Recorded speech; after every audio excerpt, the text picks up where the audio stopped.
نحمده ونصلی علی رسولہ الکریم۔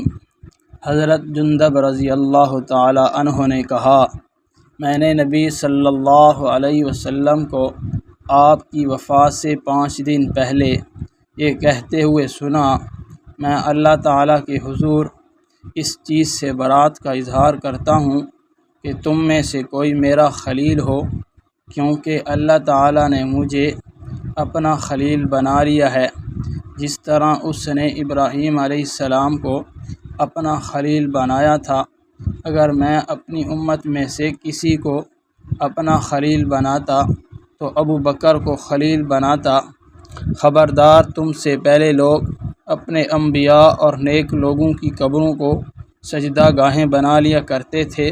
خبردار، تم قبروں کو سجدہ گاہیں نہ بنانا، میں تم کو اس سے روکتا ہوں۔